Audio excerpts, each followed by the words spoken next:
Bonjour amis fidèles internautes Sénégal 7, ravi de nous retrouver dans votre numéro entretien spécial. Nous avons l'immense plaisir d'avoir comme invité Maître Seydi Larifou. Je pense que vous le connaissez tout le monde. C'est un avocat à Paris, 18e. En même temps aussi, il est comorien. En tout cas, on a un immense plaisir de l'accueillir dans les locaux de Sénégal 7 pour pouvoir discuter un peu sur l'actualité, mais aussi l'évolution de sa carrière par rapport en Afrique ou bien dans le monde entier. En tout cas, bonjour maître. Oui, bonjour. Vous allez bien? Oui, très bien, merci. Et au Sénégal? Écoutez, toujours le plaisir de me retrouver parmi vous. D'accord. Voilà. Alors, depuis que votre client, M. Ousmane Sonko, est accédé au pouvoir, est-ce que vous continuez à entretenir ces relations comme convenablement d'abord, avant de savoir est-ce que vous allez carrément continuer à faire partie du pôle avocat de M. Ousmane Sonko? Bon, il n'y a plus de pôle d'avocat d'Ousmane Sonko. Il n'y en a plus. Oui, puisque Ousmane Sonko, cette histoire de poursuites abusives qui étaient engagées à son encontre, et derrière lui et derrière nous. Maintenant, il n'y a plus d'affaire Ousmane Sonko. Voilà. Bon, maintenant, c'est le Premier ministre. Voilà. J'entretiens des relations fraternelles avec le Premier ministre. Pas d'entretien professionnel, puisqu'on n'est plus les avocats d'Ousmane Sonko. C'était dans un autre contexte qui, heureusement, a déjà pris fin. Maintenant, il y a une autre forme de relation qui s'est installée. C'est une relation fraternelle et une relation amicale. Avec Ousmane Sonko, c'est les relations qu'il entretient avec tous mes confrères et consoeurs qui étaient constitués dans le pôle d'avocats. D'accord. Voilà. Et pendant qu'il est accédé au pouvoir depuis le début, les actes qu'il a posés, quelle est votre perception? Écoutez, j'étais avocat comme mes autres confrères, donc acteur pour la victoire du projet. Nous nous sommes battus nuit et jour. La détermination, elle était très très forte. Il y avait de la conviction, il y avait de la passion, puisqu'il fallait absolument utiliser tous les artifices juridiques pour faire réussir ce projet. Avec, bien sûr, le soutien massif et très très fort du peuple souverain sénégalais. Bon, donc, c'était un combat historique. Les gens ont peut-être tendance à oublier, puisqu'on est passé à autre chose. Ce que nous avons vécu et ce que les Sénégalais ont vécu. Pour nous, c'est des expériences humaines, professionnelles, et moi qui fais de la politique, une expérience politique aussi extraordinaire, qui m'ont marqué à vie. Et je pense que c'est le sentiment de mes confrères qui étaient engagés dans ce dossier. Bon, maintenant, cette mission étant terminée, il faut, puisqu'il s'agit aussi d'une question de conviction et d'adhésion à des valeurs qui sont incarnées par le PASTEF au cours de ce combat, il faut continuer, peut-être sous une autre forme, à apporter notre soutien à la réalisation maintenant du projet. Et c'est pour cette raison que je suis j'ai été non seulement un soutien, un acteur pour sa victoire, mais je suis aussi un observateur très averti, très admiratif de la façon dont ce projet est mis en place, de sa réalisation maintenant, de façon graduelle, prégressive et de façon très très très méthodique et intelligente. Ça prendra du temps, puisqu'en face, d'abord pour la victoire du projet, il y avait des adversaires coriaces qui avaient à l'époque des moyens institutionnels, Parce que les gens ont tendance à oublier que nous avons eu en face de nous une ligue, c'est-à-dire un mur, ou bien des murs qui s'étaient ligués, colossaux, hein, très épaisses. Et ça se voyait même par la répartition du pôle d'avocats. Parce que vous intervenez peut-être la plupart des procès africains. Il y a Juan Branco côté de l'Europe et le reste, il gérait le Sénégal. C'était stratégiquement ficelé en fait. Non, mais tout est intelligent chez M. Ousmane Sonko et Pastef. Tout est intelligent, tout est stratégiquement pensé, mis en place. Il y a une répartition mais intelligente des rôles de chacun d'entre nous. Et c'était le sens, hein, d'ailleurs, des choix qui ont été opérés. Moi, j'avais dès le début, effectivement, fait savoir, et je pense avoir joué ce rôle, de donner à ce combat, puisqu'il faut parler de combat, à ce combat politico-judiciaire, ou peut-être pas donner, mais restituer à ce combat politico-judiciaire sa dimension africaine, panafricaine, puisque l'Afrique avait à gagner dans ce procès. Et l'Afrique a gagné, puisqu'à travers ce combat politico-judiciaire, je pense qu'il y a un autre regard donné à l'Afrique par les partenaires de l'Afrique, et puis par ceux qui aiment ce continent, ont, à mon avis, à partir de ce dossier, un autre regard de l'Afrique. Comme quoi nous disposons des compétences juridiques nécessaires, en tout cas suffisantes, et puis nous disposons aussi des peuples aussi suffisamment matures et déterminés, et engagés, s'agissant du Sénégal, à défendre son héritage démocratique. Et ça inspire. Les gens ici peut-être à Dakar n'ont pas conscience de cela, mais sachez-le que ce qui s'est passé ici, et c'est ce qui se passe encore aujourd'hui, inspire d'autres peuples, inspire d'autres dirigeants politiques africains qui nous interpellent. Moi qui suis amené à circuler, à voyager un peu partout en Afrique, à être interpellé sur le pourquoi et sur le comment de ce qui s'est passé. Ici au Sénégal, j'ai eu à tenir des conférences dans un certain nombre de pays pour parler de nouvel ordre africain.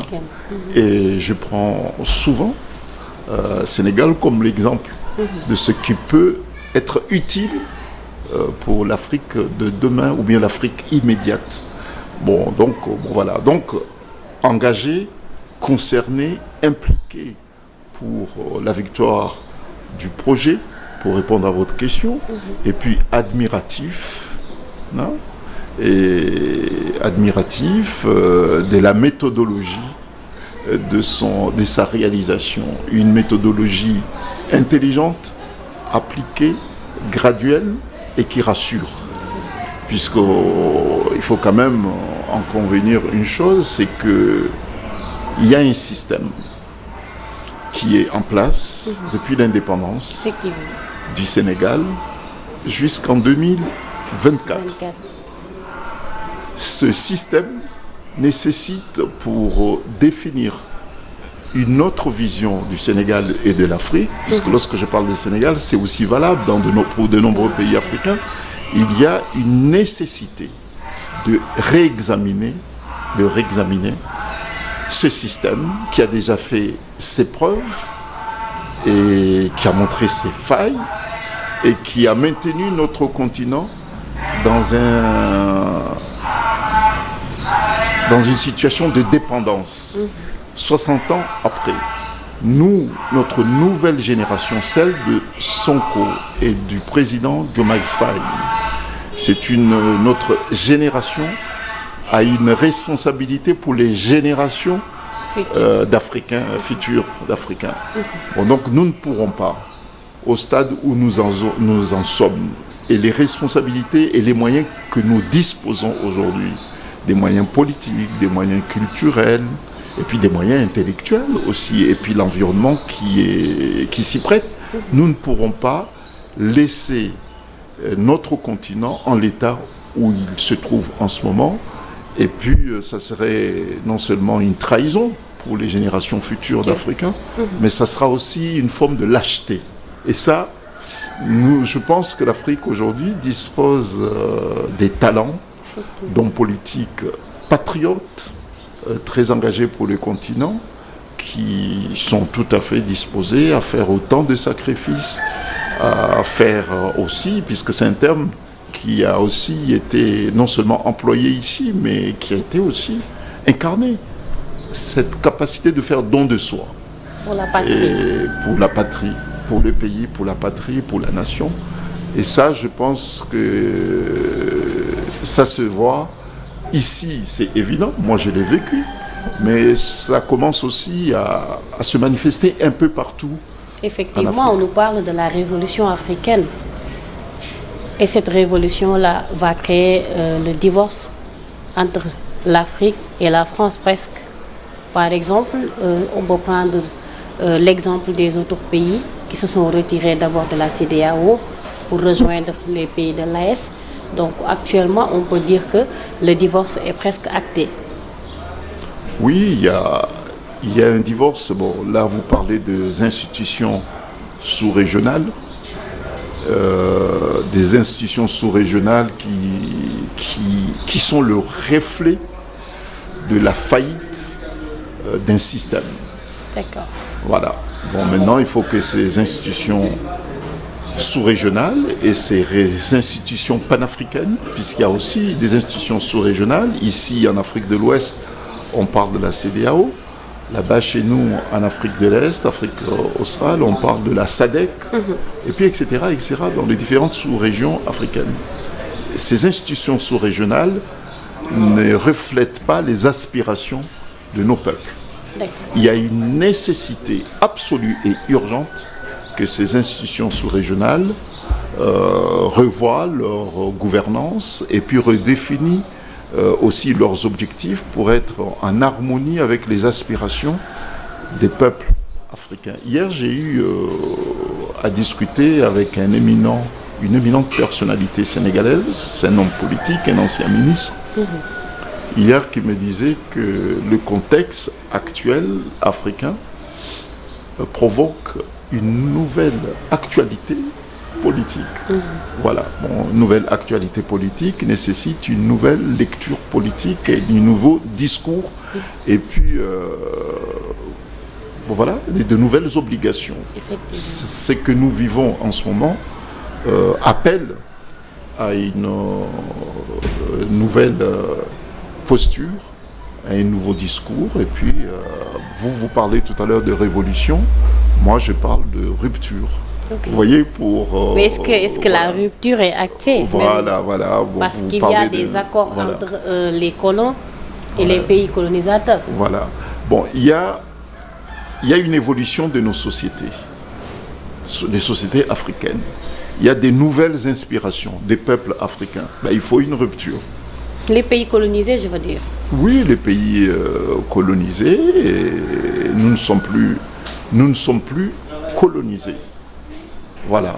Et nous devons, à partir de là, ce que certains n'ont pas su faire, nos aînés, il y a nos grands-pères qui ont lutté, qui nous ont fait obtenir nos indépendances, nos souverainetés, du moins au point de vue institutionnel.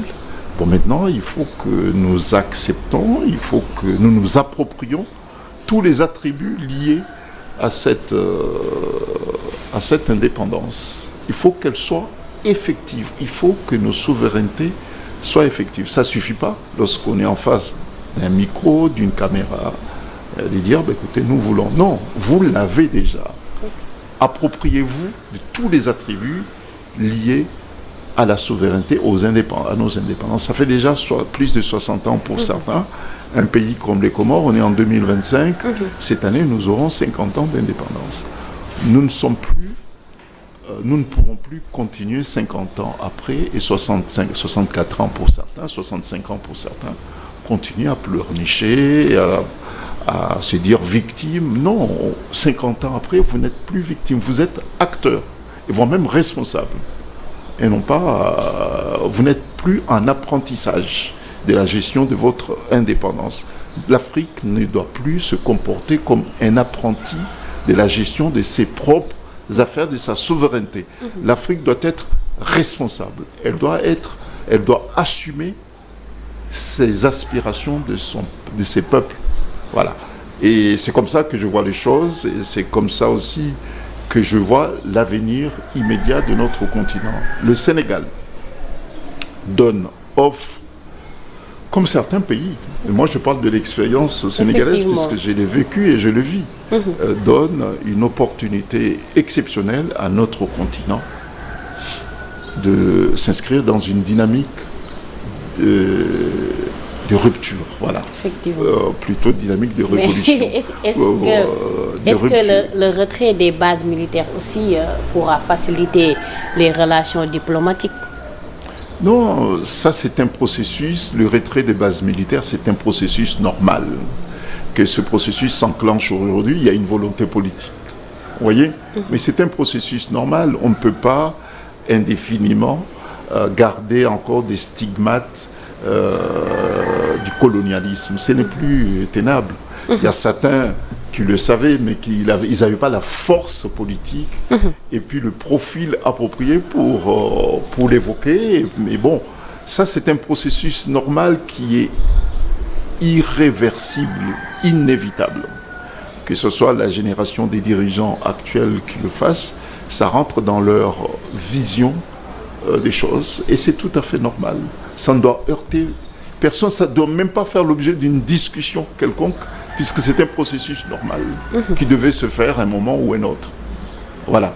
En France, il y a une nouvelle génération de dirigeants politiques, et en Afrique, il y a une nouvelle génération des dirigeants politiques qui n'ont aucun attachement par rapport à ce passé colonial. Vous voyez, moi, j'ai aucun attachement, aucune affection avec ce passé colonial. Au contraire, pour moi, c'est mon histoire, puisque je suis africain. Mais je ne suis pas prisonnier de cette histoire. J'ai envie de bâtir une autre vision, un autre avenir de l'Afrique, et puis une autre vision des relations entre l'Afrique et le monde qui ne soit pas en relation avec cette histoire coloniale. Bon, donc, ceux qui veulent encore être prisonniers et qui pensent trouver leur bonheur, que ce soit ici en Afrique ou bien ceux qui sont en Europe, qui trouvent une forme d'équilibre psychologique ou bien équilibre personnel par rapport à l'attachement qu'ils ont avec cette histoire, c'est leur problème. Mais je sais, ce dont je suis certain, c'est que l'avenir de l'Afrique sera bâti sur de nouvelles bases qui n'ont rien à voir avec ce passé colonial. Effectivement, parce qu'on a vu la réaction du président Emmanuel Macron et la réplique que M. Ousmane Sonko a fait sur la question de ces retraits de bases militaires au Sénégal. Maintenant, on peut dire qu'il y a une bataille internationale de l'opinion par rapport au Premier ministre du Sénégal et Emmanuel Macron. Oui, nombreux ceux et celles qui ont désapprouvé, qui ont été choqués de la déclaration du président Emmanuel Macron. Et puis la réaction légitime, je dirais peut-être même unanimement partagée par les Africains et soutenue par certains dirigeants français. Je parle de la réaction du Premier ministre Ousmane Sonko. Pousse non seulement à la réflexion, puisque la réaction, tout de suite, c'est une forme d'expression et de réaction. La réaction d'Ousmane Sonko, maintenant, les gens doivent agir et bâtir comment on appelle ça, des éléments permettant factuels permettant aux uns aux autres de se retrouver, puisque je pense qu'il y a un avenir en commun qui doit être bâti par l'Afrique avec le reste du monde. Mais pour bâtir cet avenir en commun entre l'Afrique et le reste du monde, il faut que nous, les Africains, nous soyons en mesure de poser les bases de cette nouvelle relation que l'Afrique doit avoir avec le monde.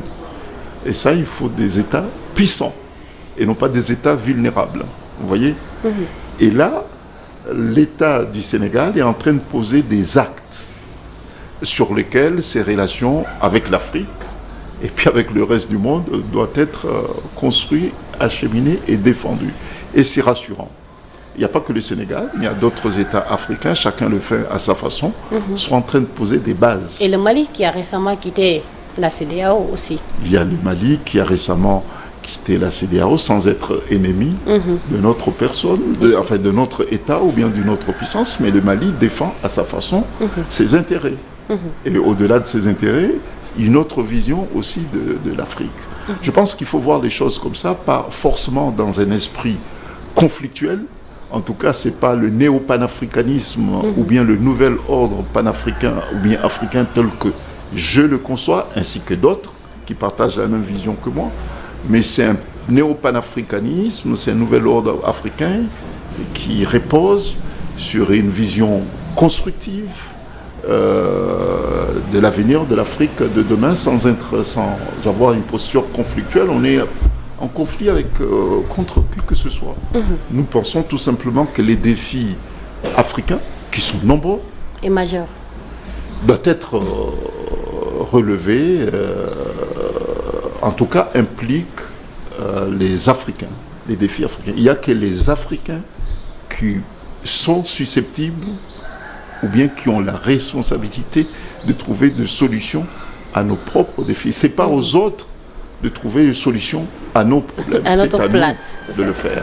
Qu'on soit en coopération avec les uns et les autres, le monde est fait ainsi, puisque nous ne devons pas non plus vivre en autarcie, renfermés sur nous-mêmes, mais il y a des responsabilités qui relèvent des enfants de ce continent.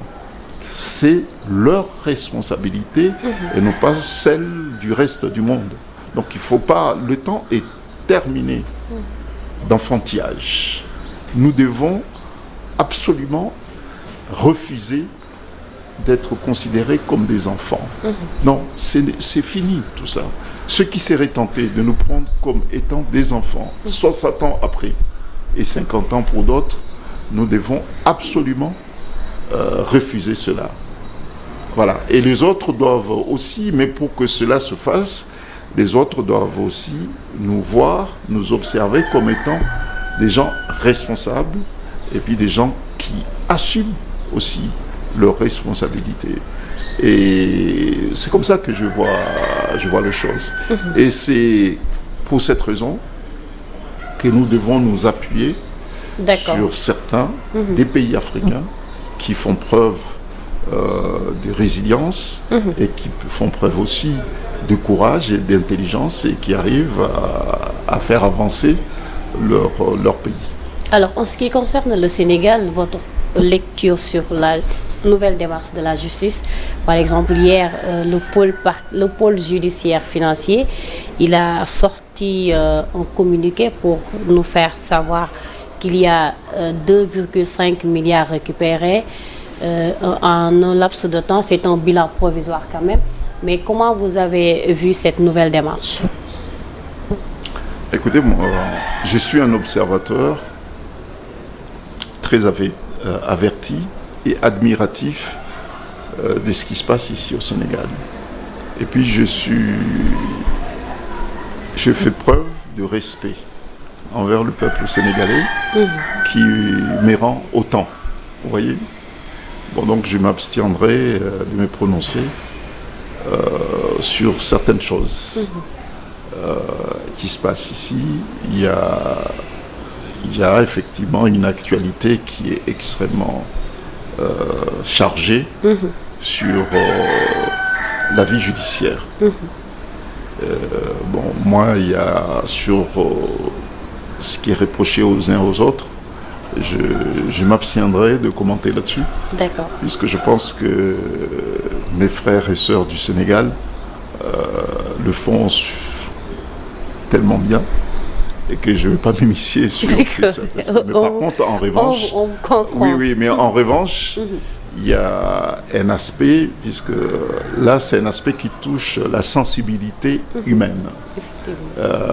Qu'on soit d'ici ou d'ailleurs, on ne peut pas être indifférent par rapport aux drames, aux assassinats Et puis, il y a des gens qui ont été assassinés, il y a des gens qui ont été mutilés, il y a des gens qui ont été privés de leur liberté. Ça, c'est un aspect de l'actualité qui m'interpelle et je ne peux pas ne pas exprimer mon opinion là-dessus puisqu'il s'agit d'atteintes graves aux droits humains et puis une atteinte grave aussi à la dignité humaine. Qu'on soit d'ici ou d'ailleurs, ce sont des faits qui interpellent l'être humain dont je suis. Je suis un humaniste, un Africain engagé. Je ne peux pas, pour avoir été témoin d'assassinat, vous voyez, j'ai été témoin d'assassinat, j'ai été témoin au puits des atrocités, j'ai été témoin aussi des situations extrêmement difficiles vécues par des frères et sœurs sénégalais qui ont été privés injustement de leur liberté parce qu'ils ont exprimé leur attachement à l'héritage démocratique de ce grand pays. J'étais témoin de cela. Et je continuerai à exprimer mon indignation, voire même ma révolte par rapport à ce qui leur a été, ce qu'on leur a fait subir. Moi, j'ai vu une mère perdre le seul enfant qu'elle avait. Et je l'ai vu pleurer, je l'ai vu effondrer, et son enfant a été assassiné. Parce que, tout simplement, son enfant était très attaché au Sénégal. Parce que cet enfant aimait son pays, le Sénégal. Il a été assassiné pour ça. Et ça, les gens, il ne faut pas que les gens oublient. Et je suis de ceux qui militeront pour que la mémoire de ceux qui ont été injustement abattus soit préservée et respectée. On doit à ces victimes des atrocités, on leur doit justice. Quelles que soient les péripéties politiques que nous vivons et que nous allons vivre, ce qui est tout à fait normal dans une société démocratique, il y a toujours des chamboulements, il y a toujours des tiraillements, mais il y a des limites que nous autres patriotes africains, attachés à l'Afrique, attachés à la démocratie, attachés aux valeurs de justice, que ce soit ici ou bien ailleurs, c'est ce que nous faisons pratiquement tous les jours. Là où il y a une nécessité de parler de justice, nous le faisons. Nous ne pourrons pas, moi personnellement, j'étais témoin de cela. Je ne peux pas, quel que soit ce qui peut m'arriver, accepter qu'on souille la mémoire de ceux qui ont été injustement abattus et privés de leur liberté. Parce que tout simplement, ils ont fait preuve de patriotisme et puis leur attachement, exprimer leur attachement à des valeurs de justice et de démocratie. Ça, nous leur devons encore beaucoup de choses. Notre admiration pour ceux qui sont encore vivants et justice pour ceux qui sont morts et ceux qui sont mutilés et ceux qui ont perdu leurs biens également. Donc je pense que moi j'entends ici ou là certains dire qu'ils n'ont pas peur. Vous voyez, sur la loi d'amnistie. Bon, la loi d'amnistie, le Sénégal est un grand pays qui est connu et reconnu au niveau international pour son attachement à des valeurs universelles par rapport à la justice. Si les Sénégalais sont descendus massivement dans les rues, c'était pas pour X ou bien Y, c'était parce qu'ils aiment leur pays. C'est parce que certains Sénégalais le disent un moment, ça il faut quand même le rappeler, revenir là-dessus, que je ne reconnais plus mon pays. Ça, ce sont des Sénégalais qui le disaient. J'ai honte, je ne reconnais plus mon pays. Ce ne sont pas des gens qui sont forcément attachés à X ou bien Y ou bien un parti politique. Et certains même n'étaient pas affiliés à un parti politique. Ils n'ont pas de carte d'un parti politique. Mais pour eux, c'est le Sénégal d'abord. Ils ne reconnaissaient pas plus leur pays. Et ça, c'est quand même une réalité. Donc ça, c'est par rapport... Pourquoi cela? Parce que le pays, à un moment, a traversé des moments de crise, etc. Bon, donc, aujourd'hui, parce que vous êtes un citoyen, c'est vrai que vous pourrez être inquiété ou bien vous pourrez, en tant que citoyen, être appelé à répondre à des actes qui peuvent bénéficier d'une qualification pénale.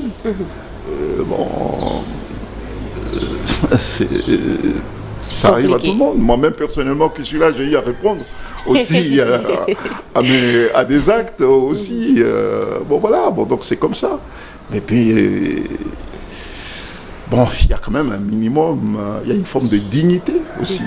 Lorsque vous avez eu à répondre, à exercer des hautes responsabilités et que vous êtes amené à vous expliquer par rapport à votre gestion. Et surtout si cette gestion est source de meurtre, puisqu'il faut dire les choses clairement, et de meurtre, et puis des crimes, et puis des crimes aussi qui sont susceptibles des crimes contre l'humanité.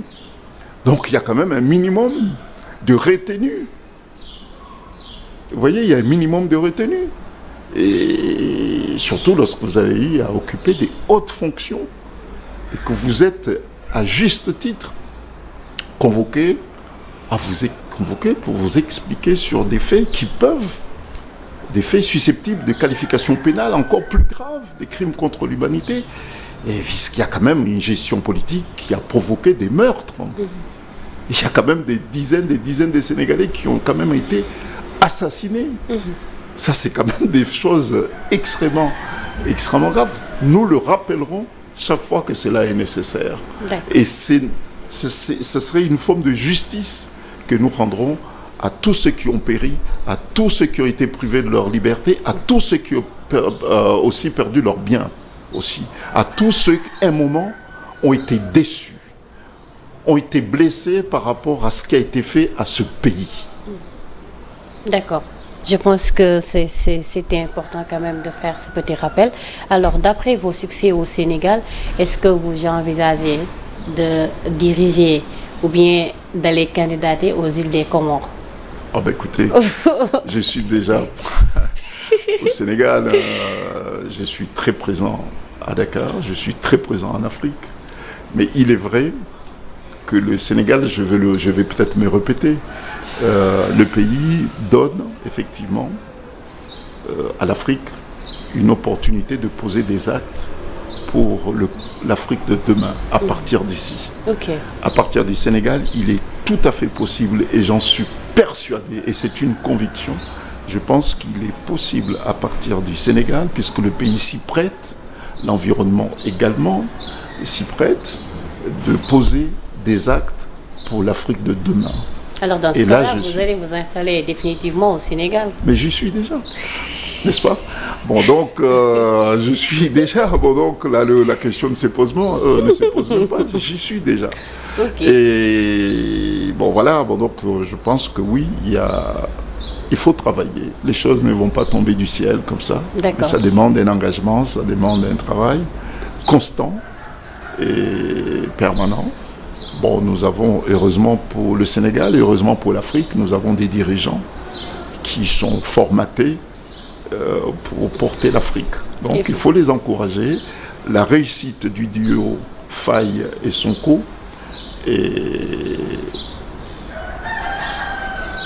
sera une bonne chose pour l'Afrique. Espérons en tout cas.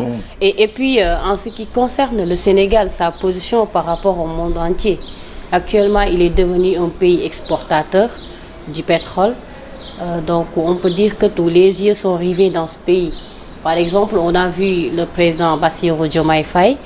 Il a entretenu au téléphone avec Vladimir Poutine. Ils ont discuté pendant 2 heures de temps. Donc, on peut dire que le Sénégal actuellement, Vladimir Poutine, Donald Trump, tout le monde veut coopérer avec le pays. Maintenant, le Sénégal doit prendre quelle stratégie ou bien quelle réforme pour assurer la coopération internationale? Là, vous me posez une question très très difficile. Vous savez, je vous l'avais dit tout à l'heure, je suis admiratif de la stratégie, ou bien des stratégies mises en place par les dirigeants sénégalais. Mais j'ai pas l'honneur d'être leur conseiller, vous voyez.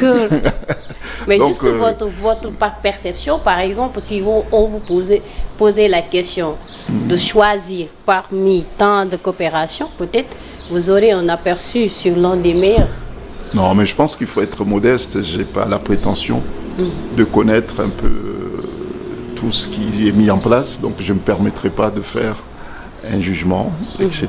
Bon, donc moi je fais des réactions spontanées, des circonstances par rapport à ce que je vois. Et je ne peux pas me permettre dans une situation géopolitique qui est extrêmement mouvante, dire que ceci est bon, ceci n'est pas bon, etc.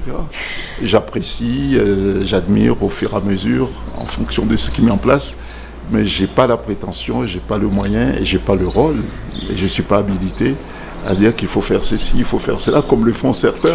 Vous voyez, puisque sur les réseaux sociaux, il y a certains amis qui sont très très très intelligents, des panafricanistes, qui disent que ouais, c'est pas bon ce que Sonko fait, c'est pas bon ce que Diomaye fait, etc. Mais bon, ils ont été choisis par les Sénégalais sur la base d'un projet par rapport à une approche, par rapport à une vision. C'est eux seuls qui ont toutes les données leur permettant d'avoir une posture qui leur semble appropriée et adaptée par rapport à ce que les Sénégalais attendent d'eux. Nous, on est des soutiens. Vous voyez, on est des soutiens, mais nous ne sommes pas acteurs. Vous voyez, il faut que chacun reste sur son rôle, accepte de jouer son rôle. On est des rôles d'observateurs et puis des gens qui admirent. Et puis, bon, si on a l'occasion, moi je l'ai dit sur mon volet, c'est le volet avocat, le volet humain, droit de l'homme, etc., la défense, et puis témoin de ce qui s'est passé. Là, je suis ferme là-dessus. Je suis même engagé là-dessus. Et puis le reste, ça, c'est du domaine de ceux qui ont eu la chance, la responsabilité du destin de ce grand pays. Et puis, si par extraordinaire, on est sollicité, c'est autre chose. Voilà. Mais on ne peut pas s'attribuer des rôles qui ne sont pas le vôtre, puisque là, vous risquez de dire des choses que vous ne devez pas dire, ou bien si vous voulez les dire, vous le direz mal. C'est pour cette raison que j'ai eu à intervenir. Lorsque j'ai vu ce qui me semble certains dérapages, j'ai eu à intervenir pour dire, écoutez, moi je suis quand même défendeur de ce projet. J'ai quand même mouillé ma chemise, sur mon volet bien sûr, j'ai quand même mouillé ma chemise. Je ne peux pas accepter que certains marchent sur ce projet. Ah non, je ne peux pas, j'ai dit non, là, et notamment sur le volet africain. Et ça, c'est le volet qui me mobilise profondément. Puisque bon, je suis avec certains amis, nous étions très impliqués à mettre en place PASTEF Africa, lorsque PASTEF a été banni, puisque ça aussi les gens ont tendance à oublier. Vous voyez, il y a quand même un parcours qui est quand même sémé, qui était sémé d'embûches. Nous avons mis en place PASTEF Africa. Pourquoi ? Parce qu'il y a un volet du projet qui nous interpelle, qui nous intéresse. Et ça, nous entendons le défendre, vous voyez, et ne pas laisser les autres souiller ce projet, et surtout sur le volet qui concerne l'Afrique. Bon, voilà, donc, ouais.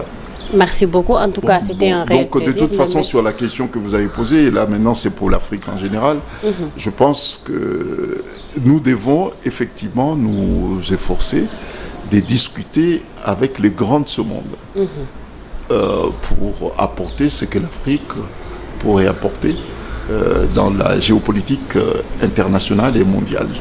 Mais ça, c'est une réalité. Nous ne pourrons pas vivre en autarcie, comme je l'avais dit tout à l'heure. Et c'est les contacts que nos dirigeants doivent avoir avec ces grands de ce monde qui peut amener ce dernier à réconsidérer la vision qu'ils avaient de notre continent. Et c'est une nécessité absolue.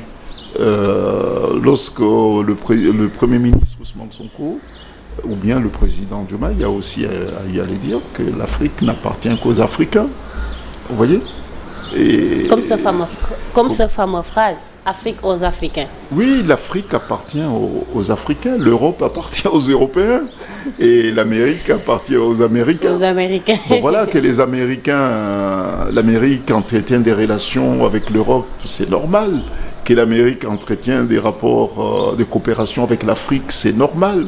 Et que l'Afrique entretient aussi des relations avec l'Europe, c'est normal. Le monde est fait ainsi avec l'Asie, etc. C'est normal. Mais nous ne pourrons jamais nous permettre de dire que l'Europe appartient à l'Afrique. Non, de même que les Européens ne doivent pas considérer que l'Afrique leur appartient. Bon, là, il n'y a pas de mal à dire ça. C'est pas encore entré dans la tête de certains Africains.